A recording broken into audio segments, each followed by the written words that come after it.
In October 1962, tensions were tremendous with the United States and the Soviet Union.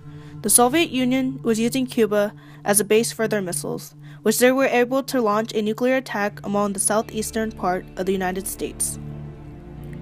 John F. Kennedy, in response, delivers his Cuban Missile Crisis speech to alert Americans that the Soviet missiles were discovered in Cuba and that the United States would use military forces if needed. He uses rhetorical devices in his speech to convince Americans that the Soviets have posed a threat.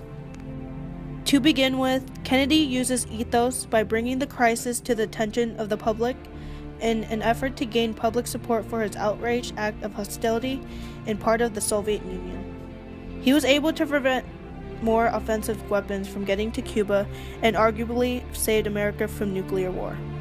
No doubt that most Cubans today look forward to the time when they will be truly free from foreign domination, free to choose their own leaders, free to select their own system, free to own their own land, free to speak and write and worship without fear or degradation. Here, Kennedy uses anaphora as a technique for an added effect to suggest the importance of Cubans and their freedom. Kennedy speaks confidently to the nation. No one can foresee precisely what course it will take, or what costs or casualties will be incurred. He uses a synonym to identify that there is a large problem in which he was uncertain to may would have been a nuclear strike against the United States. Making the statement brought the American people to the same level that he was at, and this put them at the same uncertainty level as a leader.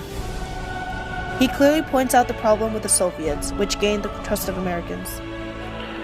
Our goal is not the victory of might, but the vindication of right.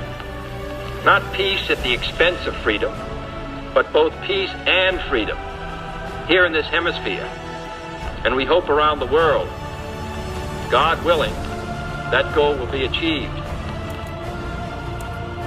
Kennedy uses apostrophe at the end of his speech to address the organization's goals, which are being threatened by the Soviets.